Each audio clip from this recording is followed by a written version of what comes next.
Good morning. What a beautiful Saturday morning. At least it is here in Jacksonville, Florida. So I hope everyone else is having some decent weather. Thank you for tuning in to Build Your Best Life with Deborah D. Smith. As you go along your way to build your destiny, why not be the best you by following my basic principles to build your best life? Again, welcome to Build Your Best Life. You could be any place else this morning, so I am super excited that you decided to tune in to hear more about your image. So I've already given two segments about image, and I'm preparing to do the third this morning. Good morning, Peggy. Thank you for tuning in this morning. I'm super excited to see you. I hope you have a blessed day today. So today I'm going to talk about what your image means to you and to others. And the reason I'm going into talking about you and your image is because your image does more than you realize. It impacts a lot of different things. So I want to make sure that, I've already, talked about your image is more than your clothing. It's your expressions, your actions, your communication, and all of that. But there is a lot that goes on with you and your image. So you need to think about, my image, what do I see when I look in the mirror at myself? And then what do others see when they look at me? Well, there is this term, for lack of a better word, halo effect, that's out. And research has been done on it for many, many years. So it's not a new term. You don't hear about it very often. People use it, but you just don't hear the term halo effect. But it says the halo effect is when one trait of a person or thing is used to make an overall judgment of that person or thing. Is when one trait of a person or thing is used to make an overall judgment of that person or thing. It supports rapid decisions, even if biased ones. So a lot of bias that people encounter really has to do with the halo effect. And some people refer to it as the physical attractiveness term, because when people look at you, they immediately get an impression of you. And with the halo effect, it can be taken, it can make you look positive when you're really not, and it can make you look negative when you are very positive. And one example, as I was doing my research, one example it gave was, as an example, so you know a person and you think, oh, this person is a really good person, they're a nice person. Well, this person cheats on their income tax. And, it comes out that they cheated or whatever. And because you have a positive image of that person, you just think they're the best person. Of course, they wouldn't do anything wrong. So what you would say to others is, oh, they didn't cheat on their taxes. They made a mistake. Or the IRS made a mistake. So you would never deem them as having done something that was not legal or anything. So that's one way that it can impact you. Another way to look at the halo effect is with your celebrities. You know, until they get in trouble, they always looked at as being right. They're positive, they're fluent. So when one of these celebrities is on TV, you know, you kind of listen up. I'm trying to think of the actor that does the AARP now. But, you know, before they just had the AARP commercials, you know, they were like mediocre.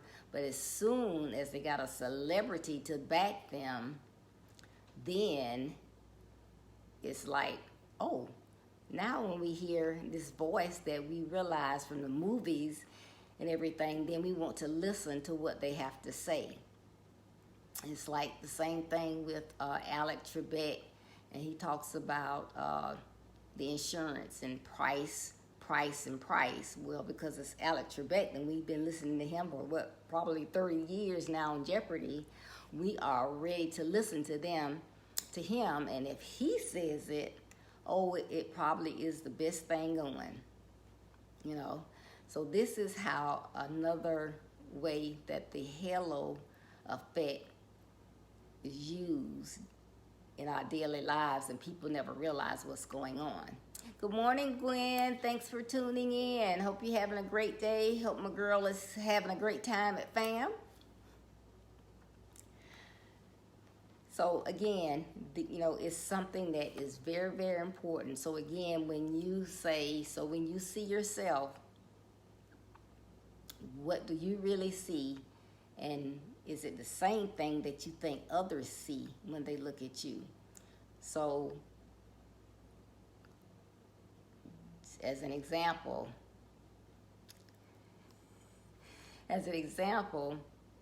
okay, I think I look okay this morning to myself, but do I really? What does someone else see when they look at me?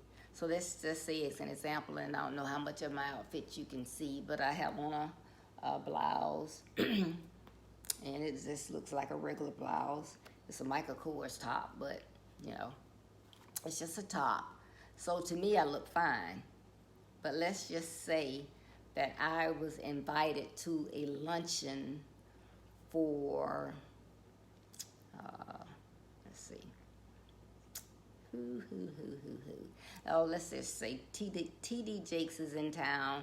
I was invited to a luncheon, and they put on the invitation that the attire is dressy. So I look in the mirror, I have on makeup, my hair is combed, my clothes are pressed, and so I'm fine. But as soon as I step in that door at that luncheon, and people turn and look at me, now what do they see? Do they see the same thing that I saw? Probably not, because the invitation said dressy. I am not dressy. So the first impression they get in their heads, well, that's not anybody of any importance. Of course, they don't even know how to dress. You know, who is that? So during that luncheon, nobody's going to give me a second thought. Or if they do, it'll be something negative.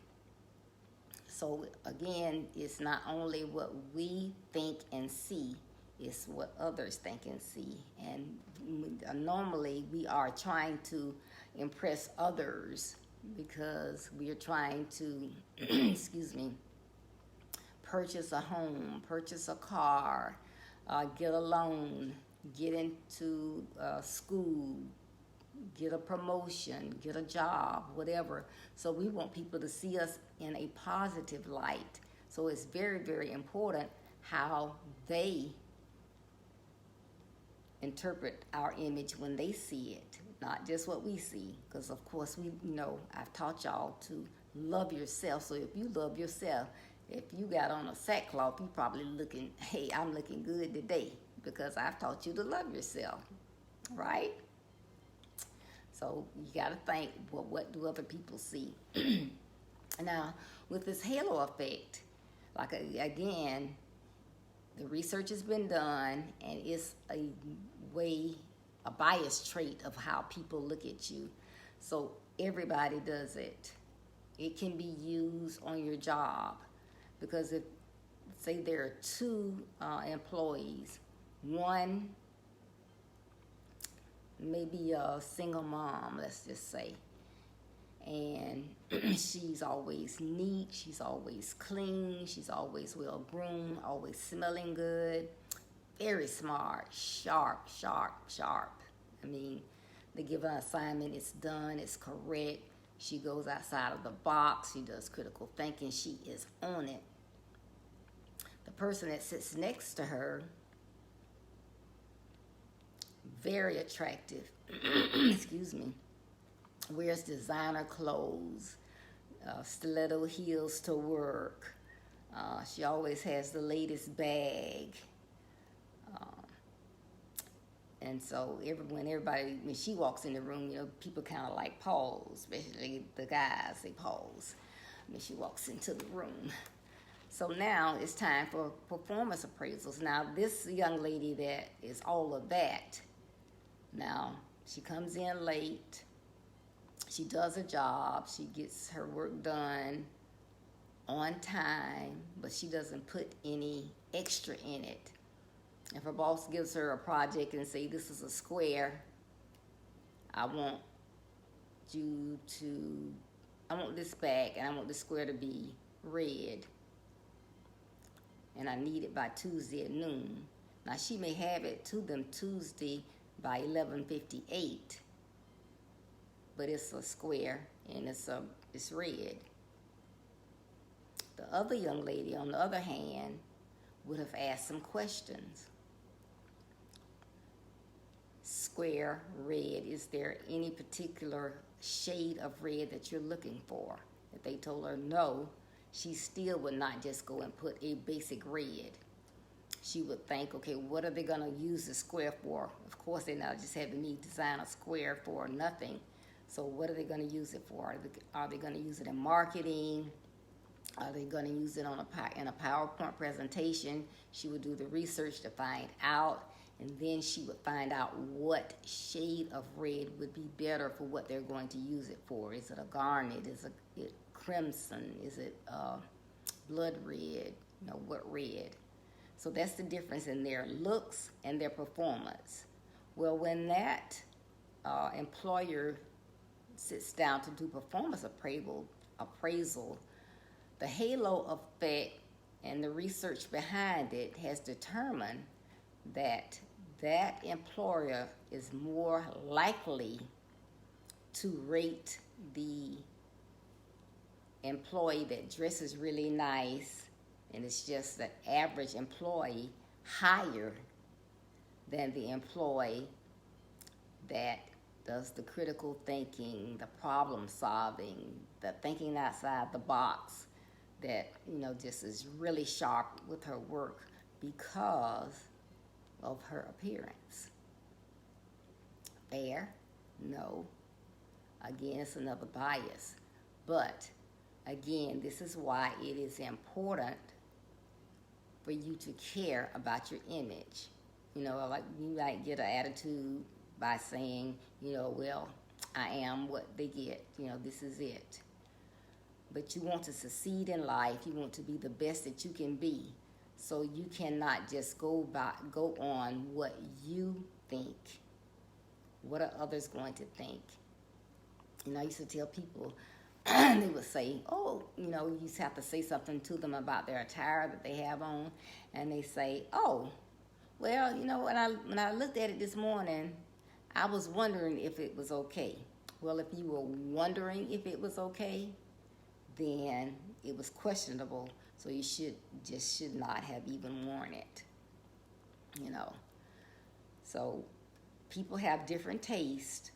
So I'm still not saying you have to wear designer clothing or whatever, but know that based on your appearance, you may have to step it up a notch in order to get a fair assessment in the world, because that's the way the world works. Another example, it was given with education. The same thing happens with education. It says that a teacher is likely, if they see two students and one is more physically attractive than the other, they may end up favoring that more attractive student over the other one. So say if you had two papers and they were basically the same, they had essays and they were both, I guess, like C work. They were good papers, they had good content. There were some grammatical errors, there were some punctuation errors, there were some errors in citation, but it was basically a good paper.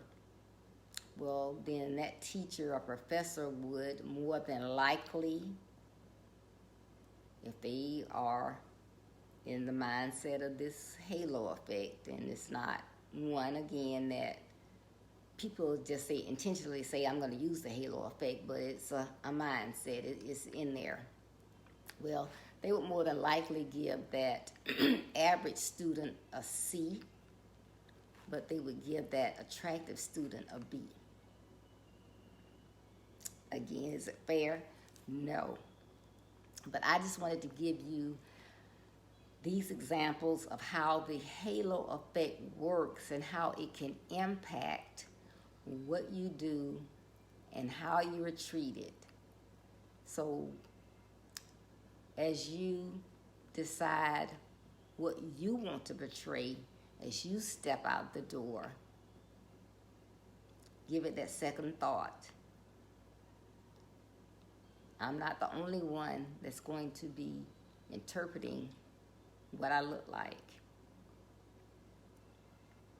Am I satisfied from someone else's point of view with my image?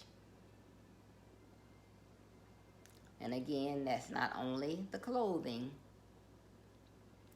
it's how you act, how you talk, how you communicate.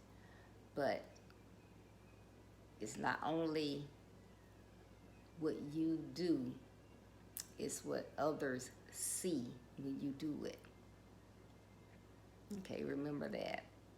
You know, like somebody might walk into a room looking like this, good morning, and have a seat.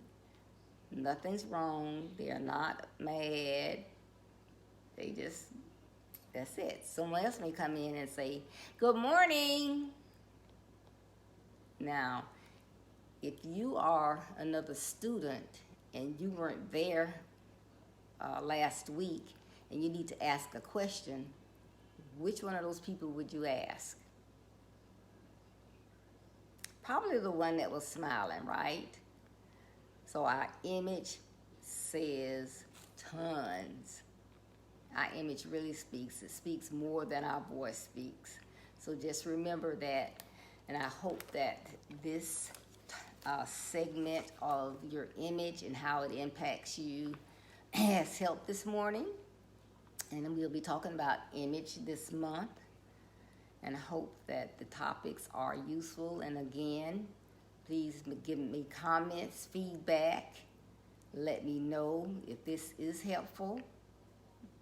Because, you know, I don't want to take a whole month talking about something that I think is helpful and I think is going to help you be a better you.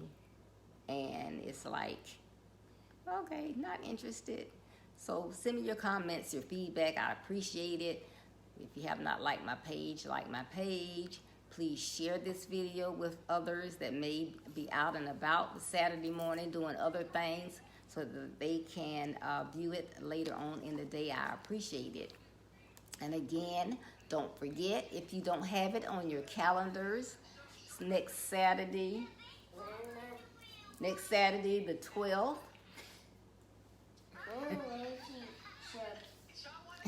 Next Saturday the 12th.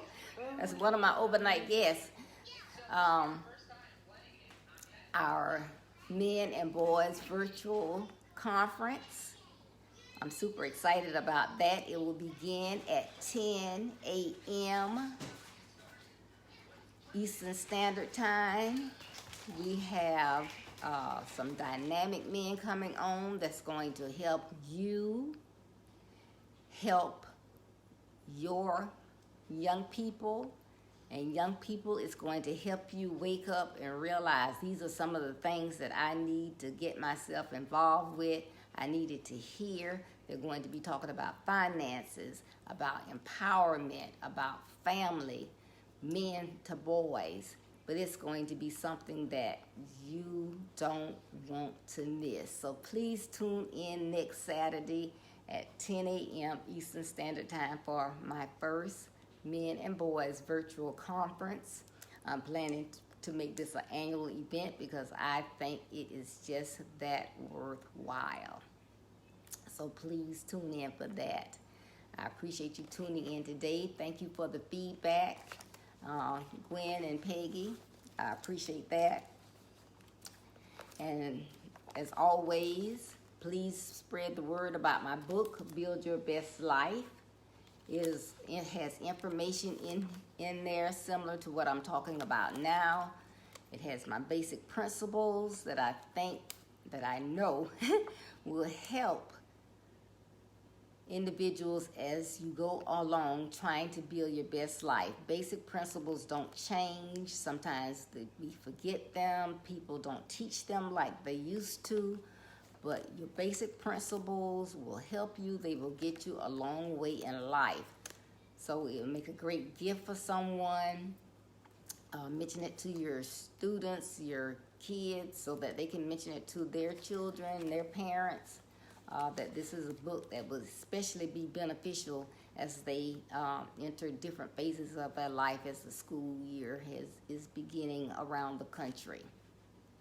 So again, thank you so much for tuning in. And if anyone would like to get a book, you can DM me and I will provide the information on that. But as you go along your way, on your journey, there will be distractions, pitfalls, rough terrain, and detours. Don't let these negative aspects of your journey stop you.